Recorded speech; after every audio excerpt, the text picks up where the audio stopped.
Okay, so Rex Connor, a friend of ours, also known as Uncle Rex, And Grunkle Rex. Also the co-host of the Silver Linings podcast. Also Lori Vallow's uncle. You have a lot of aliases. Yeah, you have a lot of titles. I do. What's your favorite title? Grunkle Rex. Grunkle Rex. Grunkle Rex. I thought my money was on Lisa's husband. Yeah, that's my biggest accomplishment in life, and I'll never get a bigger one than that. I just realized she bought me this necklace. Aw. Just happenstance. Yes. Okay, so we have a couple questions if you're ready. I'm ready. You know, I've known you for a little while, and I don't know if I ever asked you this before, but when did you officially find out the kids were missing? I found out in the media, like most non-family members did. I mean, there wasn't much talk. Well, I shouldn't say there wasn't much talk, because there's a lot of talk because of Charles' death, but that was during a lull in that talk. In other words, he'd been killed long enough and we'd had our initial conversations. So I pretty much heard when the media announced it. Did that surprise you? At the time, it surprised me. Now, looking back, I am surprised at nothing. I know nothing, and I doubt nothing. But that's in hindsight. Yeah, at the time, none of us knew what was going on. We were trying to figure it out. We didn't have anywhere to go to figure it out, but talk with each other, and just very, very unsettling times. I can't imagine finding that out in the media. When I say talk with each other, you didn't really know who you could talk to in the family. There were already sides, there were already differing opinions, there are already people you thought, well, they aren't telling me what's really going on, so I won't try to bother them for more information. And you just didn't know. You didn't know. So we listened to the media like everyone else. When you say the media, was it like local news or national news you found out? Anything we could get, really, from the media. And if you remember, very early on, there wasn't a lot in the media until really the kids went missing.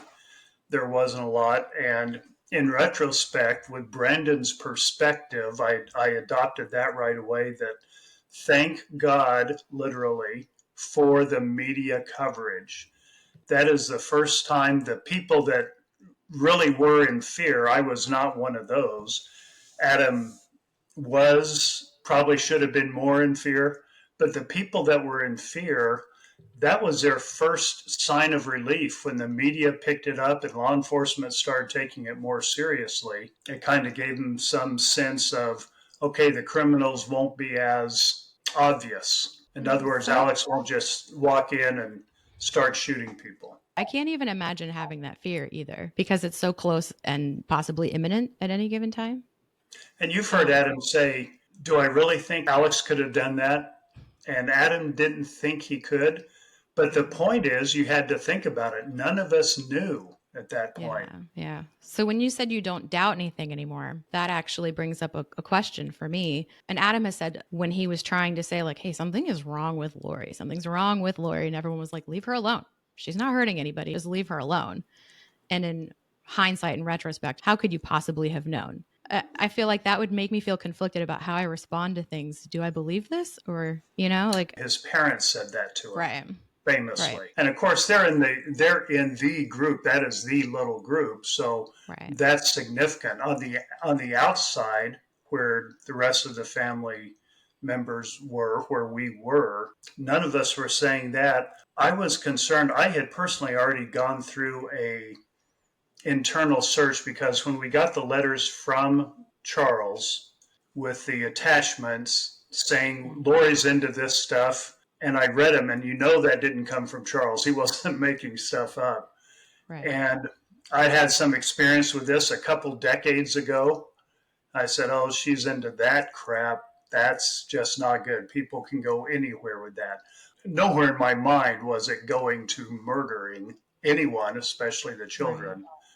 But it's just bad, stupid, evil stuff. And it's stupid evil. It's not like witchcraft, scary evil. It's just stupidity, but a lot of evil goes along with stupidity. So we weren't expecting the worst, but we didn't know what was going on or what to do about it. I had already realized I had no contact with Lori. I talked with Janice about it. She had no contact with Lori at the time. And so I knew I couldn't do anything about it. So I wasn't doubting myself or anything else. And I was trying to support Adam, but I didn't want to call him all the time. And, we talked once in a while and we were both on the same page, but very confusing times. When was the last time you spoke or saw Lori? In Chandler, before we knew there was trouble brewing. I don't think there was trouble last time I saw her, but when I'd go to town, I would always see Janice, which was basically through my life. Once I left for college, I lived around the corner. When I went back to town, I hung out at Janice's house, so Janice and Barry's house. So I saw them regularly when I go down to Arizona. If it wasn't just a really quick trip with a certain grandkid, we only had a couple grandkids at the time, then I'd see Janice. And a lot of times that would include going over and seeing Lori. And so it was probably just a couple months before it started getting weird. But when I say see her, I was over at her house.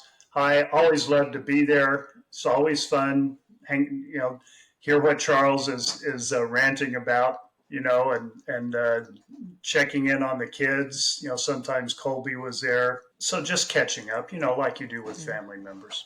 I like the story you told about Charles and the grill. Adam tells that story. It humanizes him because we didn't get to know him. But everybody said he was such a great guy and he just had the best intentions and would spoil his family and would do anything for the people that he cared about. And those little stories that make him even more human. It's not, oh, he walked on water, but he would get mad and scream at this grill. It's a different type of humanity. I think that people need to hear more of ahead of all of these trials because they're so focused on Lori and Alex that they forget sometimes the main focus. Kay and Larry will not let that happen, but it's nice to hear stories about Charles that don't involve Lori per se, that just tell us a little bit more about who he is. Well, I think everyone from the body cam footage gets that. Yeah, that's a good view of Charles. Just wanting to help Lori, not turning it on himself, being a victim, anything like that, just the opposite. That was him in a nutshell. So with the Silver Linings podcast, you and Adam decided to start doing that to kind of share the story, your side of the story.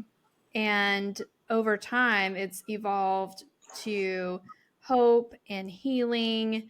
What is the main thing out of all of this that's happened with hope and healing that you have learned from all of this? I'm glad you asked that question because my opinion on it lately has changed. One of the biggest questions we all have with this case that I learned pretty quickly, there are people all over the world, millions of people all over the world with this question. How could that happen? We all just want to know how Lori could do that.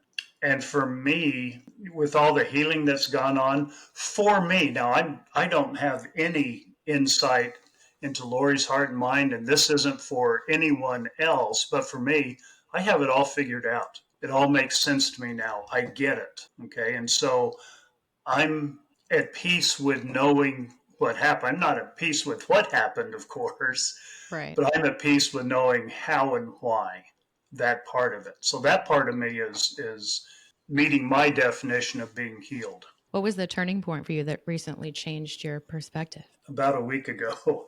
But okay. No, that was just a piece that fit in. About, I don't know, after about the 11th episode of the podcast, when we said we're going to do 10. But during that time in there, and I was talking with a good friend of mine, a therapist. I'd been to see a professional therapist that y'all met, Denham Slade. And they told me straight out, and hearing it from 3 different independent sources, it started making sense and really brought it together when they said, we have no idea why everyone's so interested in this. I mean, sure, it's curious and gruesome, I get that, but people are just obsessed with this. They have emotionally adopted Tylee and JJ. And it's wonderful, but I don't get it. And people with the podcast were saying it has helped us so much. I really didn't get that because it was me and Adam. You know how we are and were. We haven't changed. So it's not like we're providing any professional services. But to find out that people are engaged because they want assurance that they could never do something like that.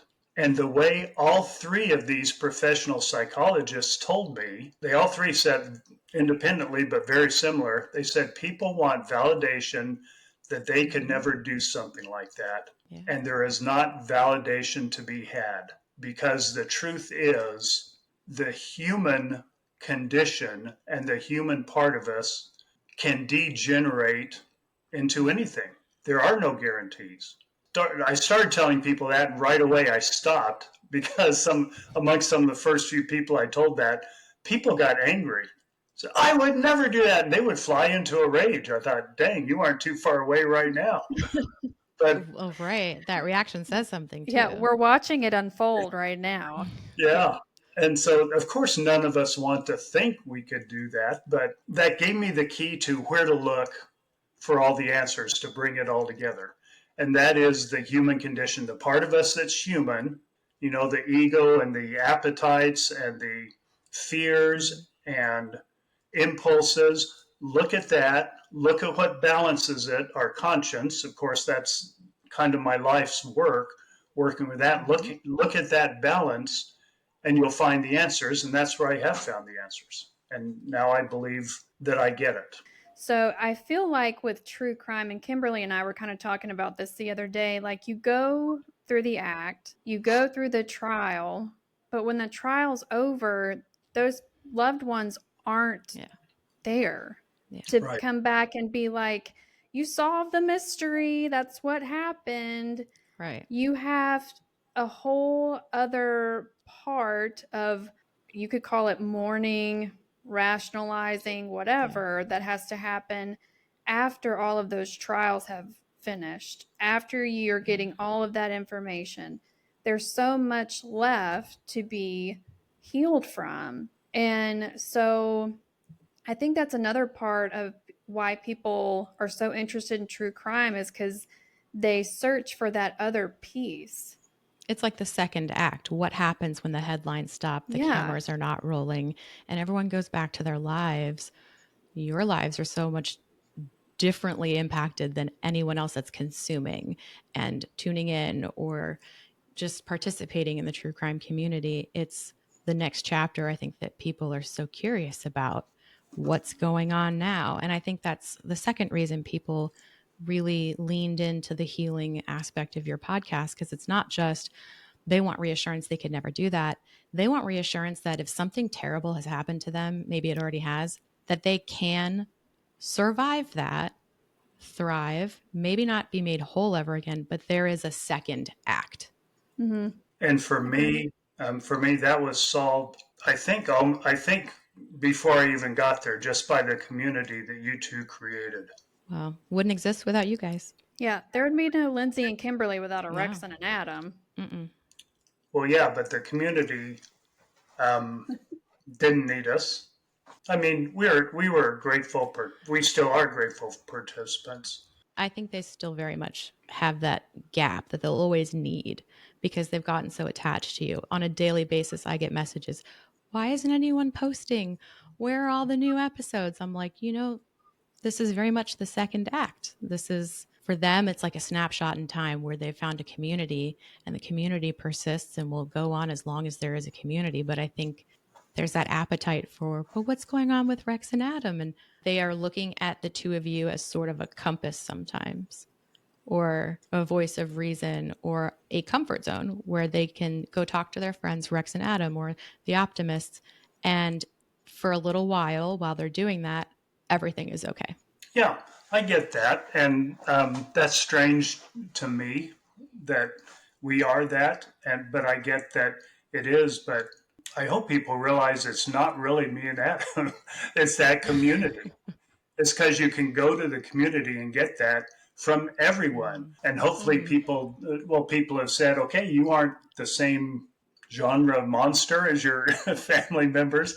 Okay, so we're the odd ones out in there in this story, in this context, but people are getting what they need from everyone there. And so I'm sorry we aren't there quite as much as we have been in the past, and we will be the next when the trial gets going again, if that when and if that happens. But Mm. we'll be there more. But we have some things in the work. We'll be around a little bit more here in the near future, I think. They'll be very excited. We'll be very excited for that too. Lori has been in the news lately. Mm-hmm. Mm-hmm. And let's say so is Colby, and Colby made Adam another Uncle. grunkle. Oh, Yeah. Grunkle. Oh my I didn't gosh. think that girl was ever going to have that baby. Oh my gosh. I jumped into the chat, gosh, a week and a half ago, 2 weeks ago, and I was like, you better start charging that baby some rent. Oh my Yeah, goodness. And she's like, right. I'm like, oh, God bless her. I yeah. know. So that's very exciting for them. We like any positive, exciting news for Colby. Lori's doing The what Lori Lori things. does and gives us stuff to talk about and try to figure out. If you're not up to speed with what's happening right now, Mm. Lori's attorneys, her original attorneys, are no longer her attorneys. Mm-hmm. They're going to check her competency. She wants to represent herself. Mm-hmm. She also has had attorneys speak to her at length and says they think that she's fine, but the judge still wants to see if she is competent to stand trial. Right. So when Colby recorded that interview with her, my theories about whether she had a tactic there or not aside, I think that for her was an excellent trigger to say, oh, look at me. I'm not competent to stand trial here. The Mm-hmm. prosecutors don't love that because she's already done the incompetence bit before her Idaho trial. But the judge was not going to lean either way and said, you know what? We need a battery of tests performed by court appointed doctors. I'm going to defer until they give me their results. And I think it was either next week or the week after before Thanksgiving to inform on whether or not they find her competent. He didn't rule out that she could represent herself, just that they were just not going to make a decision at the moment, which is, I hate to use the word crazy in this context, but it's crazy. Rex, why do you think she wants to represent herself? Well, and this is what changed recently. And Kimberly, I really am interested in you weighing in on this. Before I have said that Lori, in her delusion, she has to be locked in there. That's what keeps her alive. Because if she came out of the delusion, she would just be crushed by the weight of what she did. Mm-hmm. I don't believe that anymore. And I want to tell you why, because I'm not going to spend the time to do this on Silver Linings Podcast, probably. Unload, Rex, unload. Yeah. I believe that whatever your belief system is, God or nature or whatever, okay, there is not a system of natural law that allows any of us, any humans, a pass. In other words, there's not a system that allows us to not be responsible for our decisions and our actions. Okay? So I don't believe being delusional. I believe she is delusional. I think that's a valid label to put on her. But whatever labels you put on from the world of psychology, law, medicine, whatever the source of the label is, there is something more foundational to it. And what that foundation is evil. And evil is a decision. Mm-hmm. Okay, it's not an illness like you can't help yourself or you get a pass because you're delusional, living in a delusional world. We see this because that delusion, if you think back, has changed every time she has spoken that we know of her speaking, hasn't it? It's changed for the situation, it's changed for the person. Okay, that's not someone that doesn't have control over her decisions and her actions. So I appreciate the benefit of all the labels that are put on her, and I don't disagree with any of them. But the one label that strikes at the core that applies in all situations with all people is she's evil. So if she's wanting to represent herself, it's for some evil intent. Of course, I don't know what it is, but I believe it's going to be to preach her miserably. I'm trying to think of words that are bad enough for this. Her miserably despicable justification for doing the evil that she's done. I think to go along with what you're saying, I think that she is trying to almost one up Chad being on death row. She wants to one up that situation, represent herself, preach, get convicted, and then she gets tossed away. That's Well, what I think. we're all looking forward to the tossed away, but not what Yeah. comes in between. Yeah. I'm struggling with the logistical, because definitely not the holistic explanation for anything Lori does, but I'm struggling to connect the dots on what the tactic and the approach would be here. Legally, there's almost no benefit to her being. You're right. Of course, there isn't legally. You have to get in the mind of someone that's pure evil. How else would you understand the tactics? But You need Chad Daybell to get there. some Chad. Yep. Chad could probably tell you exactly what she's doing. Yeah. Ugh. Yeah. Going back to what I said, and with your, of course, your background and experience in psychology, what do you think of that? That there is not a condition that excuses a person's actions. Do you agree with that, or I do you do think in agree with that. psychology there is? No, I agree. Okay. And I think I was people looking for a fight. Lindsay, can you fight with that? I mean, I could, but my heart wouldn't be in it. I can argue the side of anything. Right. I mean, I could put my kids on this microphone and they would argue with you about anything. But no, I agree. I mean, it takes a whole other system of thought to get where she is. There's no label you can put on something other that she's done other than evil. And there's just it defies logic.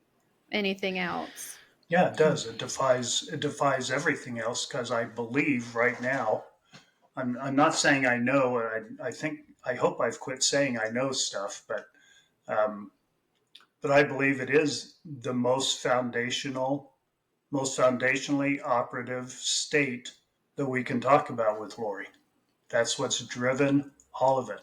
Yeah. And as a result, definitely there are mental illnesses. She is definitely whacked out, however you want to describe it, whatever label you want to put on it, definitely.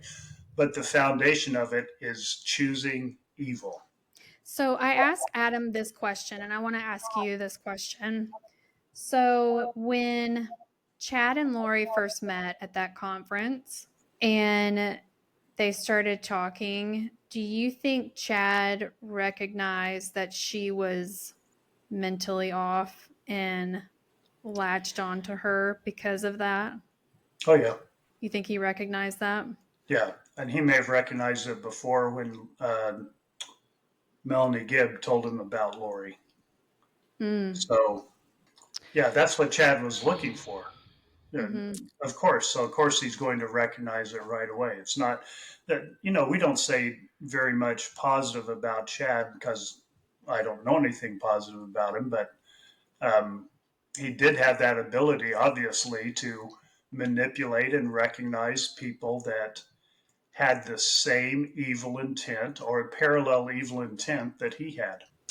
So I have a lot more to say about this component of it because I've thought a lot about it.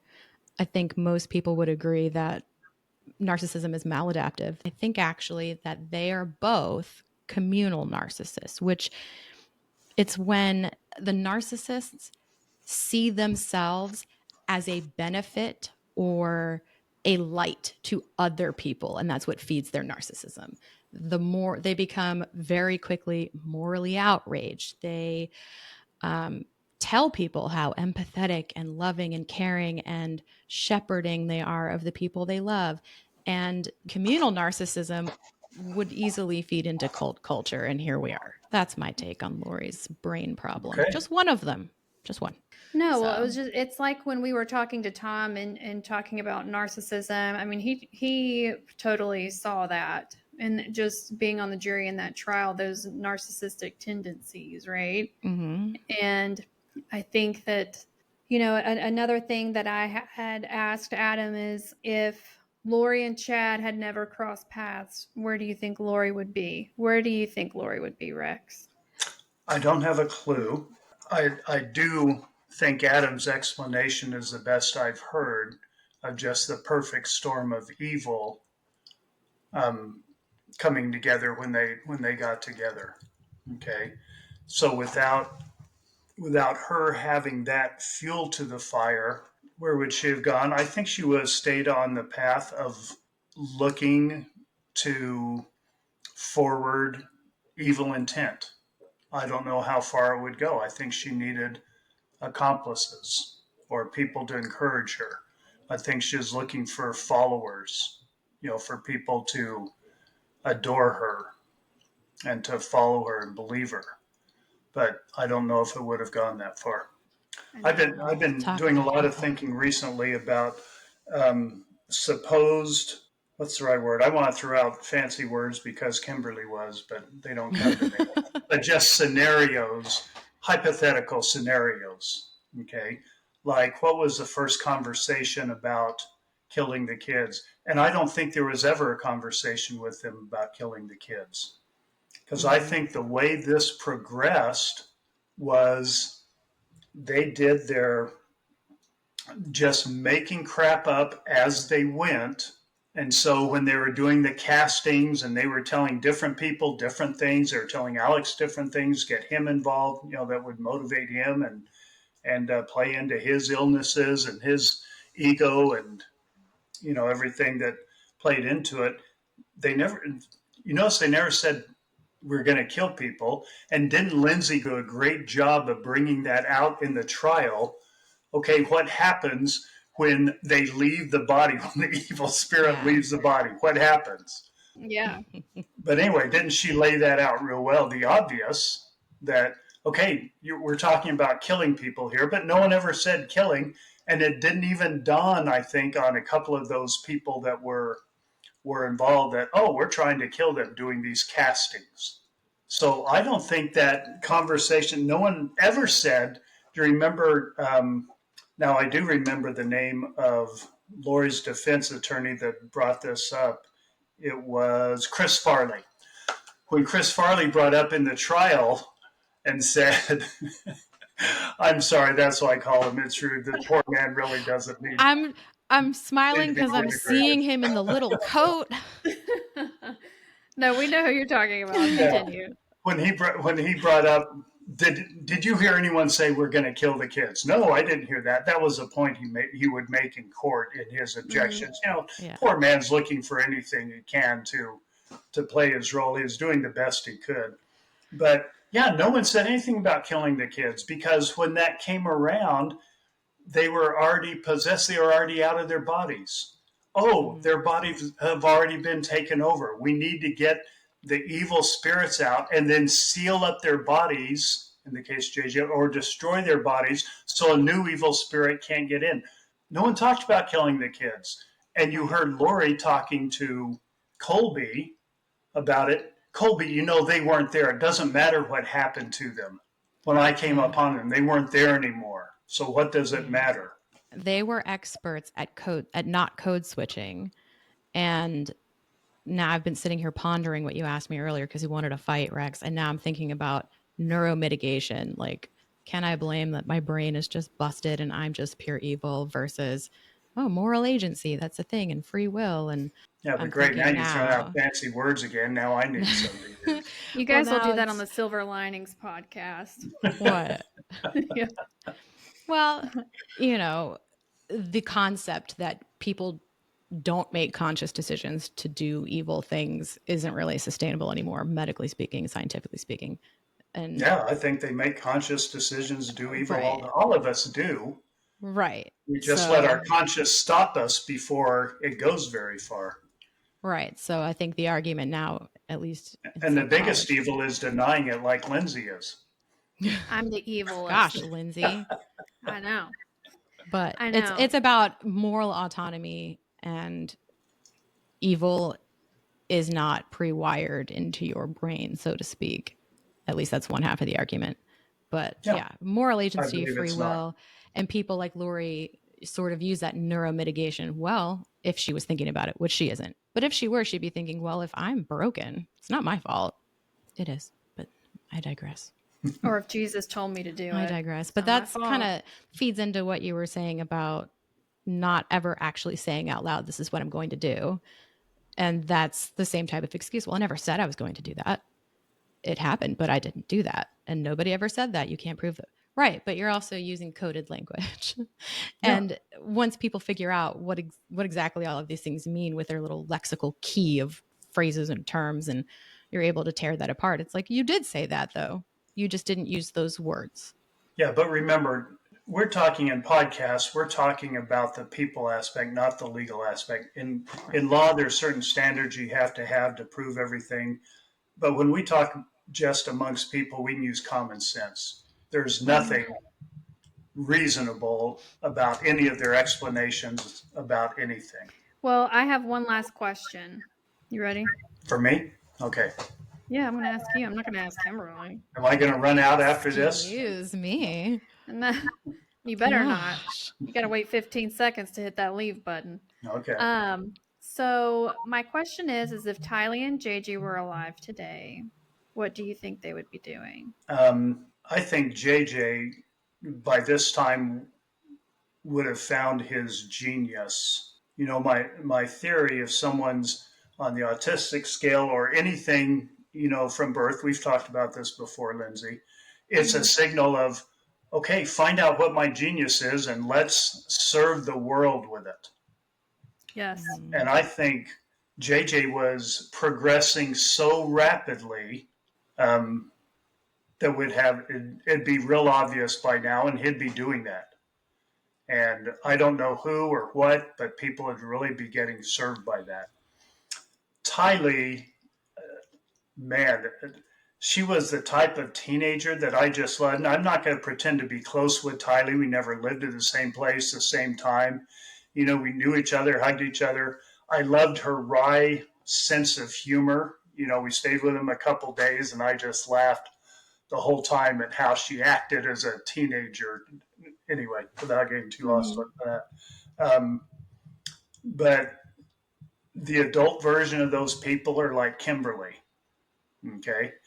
Really warped and really enjoyable. Yeah, terrifying. You know, Lindsay's a different type of warp, but yeah. I don't know what she'd be doing in life, but it would be loud and proud and just enjoyable to know and be around. I'm secure of that. I would agree with that. Just from videos and pictures, she'd outsmart me in a heartbeat, and she'd dance circles around me. And I loved that she had that type of spark. And she's smart enough, she'd take either side of an argument just to enjoy the argument.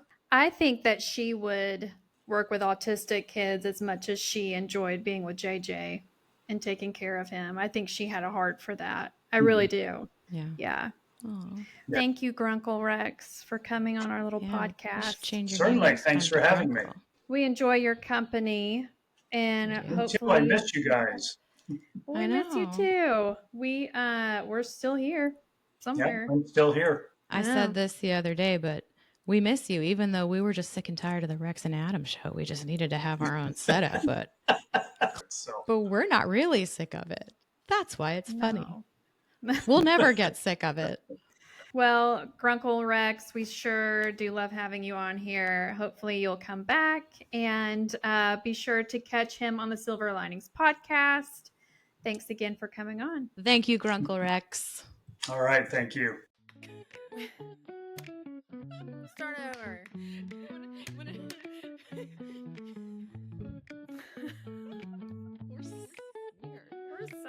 stupid. So extra.